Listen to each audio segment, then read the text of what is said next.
ଇଏ ହେଉଛି ତାଳ, ଗଛରେ ହୁଏ ତାଳ, ତାଳ ପିଠା। ତାଳ ପାଚିଲା ପରେ ଆମେ ପିଠା କରି ଖଳି କରୁ।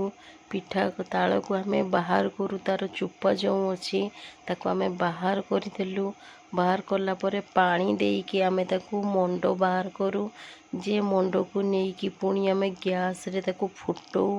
ଗ୍ୟାସରେ ଗରମ କରିକି ଫୁଟେଇଲା ପରେ ତାପରେ ଦେଖନ୍ତୁ ମୁଁ ତାଳକୁ କେମିତି ଚାଞ୍ଚୁଛି, ମାନେ ତା ମଣ୍ଡ ବାହାର କେମିତି କରିବା ପାଇଁ ପଡ଼ିବ ଆମକୁ। ସେ ତାଳରୁ ଆମକୁ ପନିକି ସାହାଯ୍ୟରେ ଆମେ ସେଠି ବାହାର କରୁ। ବାହାର କରି ସାରିଲା ମାନେ ମୁଁ ତାକୁ ବାହାର ବହୁତ ପାଣିରେ ଚଉଟି ଚଉଟି ବାହାର କରିବା ପାଇଁ ପଡ଼େ, ନହେଲେ ମଣ୍ଡ ଏତେଟା ବାହାରେ ନାହିଁ। ଟାଣ ଯେହେତୁ ଥାଏ ତାକୁ ସଫ୍ଟ କରିବା ପାଇଁ ପାଣିରେ ତାକୁ ଦଳିବା ପାଇଁ ପଡ଼େ। ପାଣିରେ ଦଳି ସାରିଲା ପରେ ଆମେ ମଣ୍ଡ କାଢ଼ି ସାରିକି ଆମେ ଖଳି କରୁ। ଦେଖନ୍ତୁ ମୁଁ ସୁଜି ନେଇଛି, କିଏ ଅଟା ନେଇପାରନ୍ତି, କିଏ ଚୁନା ନେଇପାରନ୍ତି।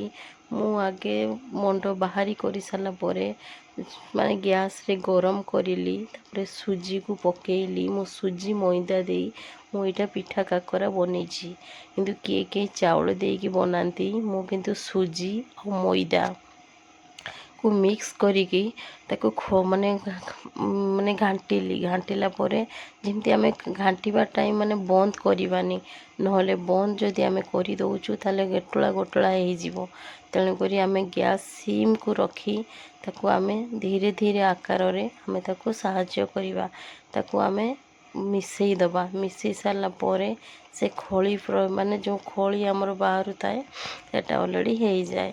ସେଟା ହେଇଗଲା ପରେ ତେଲ ସାହାଯ୍ୟରେ ଦେଖନ୍ତୁ ମାନେ ଆମ ଖଳିଟାକୁ ପୁରା ସଫ୍ଟ କରିବା ପାଇଁ, ନରମ କରିବା ପାଇଁ ତାକୁ ଧୀରେ ଧୀରେ ଚାଞ୍ଚରେ ମୁଁ କେମିତି କରୁଛି ଦେଖନ୍ତୁ ସାଙ୍ଗମାନେ। ଯଦି ମୋ ଭିଡ଼ିଓଟିକୁ ଭଲ ଲାଗିବ ସବସ୍କ୍ରାଇବ୍ କରିବେ, ଲାଇକ୍ କରିବେ।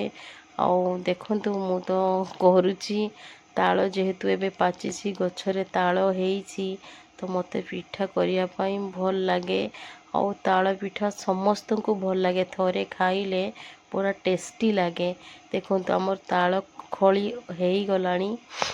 ଲାଷ୍ଟରେ ମୁଁ ଆଉ ଟିକେ ମଇଦା ଛିଞ୍ଚି ଦେଲି, ଯାହାକି ମାନେ ଯଦି ପାଣିଆ ହେଇଥିବ ସେ ଠିକ୍ ଟାଣି ନେବ ଆଉ ଆମର ସଫ୍ଟ ହେଇଯିବ। ମଇଦାକୁ ଟାଣି ନେଲା ପରେ ସେ ସଫ୍ଟ ହେଇଯିବ। ଦେଖନ୍ତୁ କେମିତି ଖଳିଟା ପୁରା ମାନେ ହେଇ ଆସିଲାଣି, ଖଳି ପୁରା ହେଇ ଆସିଲାଣି। ଗଛରେ ତ ଏବେ ତାଳ ହେଇଛି। ଏଇ ସିଜିନ୍ ଚାଲିଗଲା ପରେ ଆମକୁ ତାଳ ହୁଏତ ଆଉ ମିଳିବ ହିଁ ନାହିଁ। ତାଳ ପାଚିଲେ ହିଁ ଆମେ କଞ୍ଚା ଏତେ କ'ଣ ସେଟା ଆମକୁ ତାଳ ସଜ ଖାଇବା ପାଇଁ ପଡ଼େ। ଏଇଟା ହେଉଛି ତାଳ ପାଚିଲା ପରେ ତାକୁ ଆମେ ଖଳି କରିକି ତାପରେ ଆମେ ଖଳି ହେଇଗଲା ପରେ ଦେଖନ୍ତୁ ଖଳି ପୁରା ଆମର ହେଇଗଲାଣି।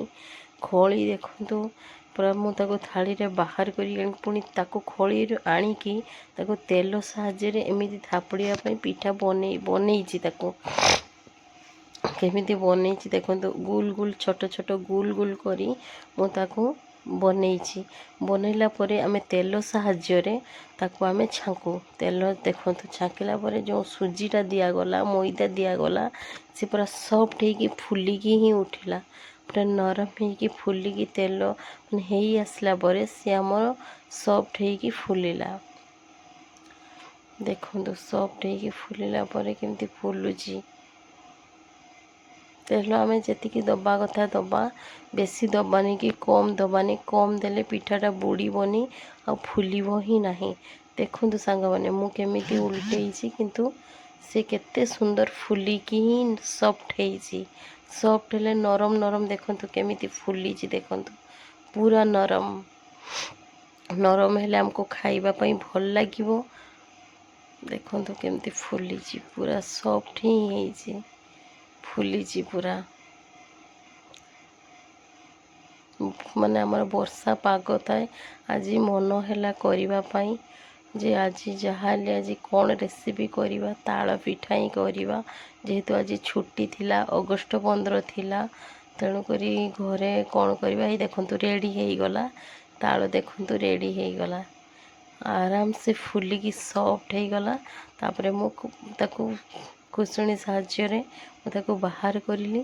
ତାପରେ ଦେଖନ୍ତୁ ସେଠି କେମିତି ପୁରା ରଖିଦେଲି, पूरा सॉफ्ट हो जाइए आ खाइबापी भी भल लगे पाटिके स्वाद लगे मोर टिके माने टिके गैसटा जोर टिके हो जाइतिला तेणुक मोर टिके नाली आसी टिके नाल नाल पड़ी जाइए तथापि भल लगुच टेस्टी लगे खाइले चीनी पकाई लुण टिके हल्का लुण दिखाई आपण पानमहुरी भी दिखाई जेहेतु पानमहुरी देले पिठाटा को आमको स्वादिष्ट लगे आ बासीब बढ़िया लगे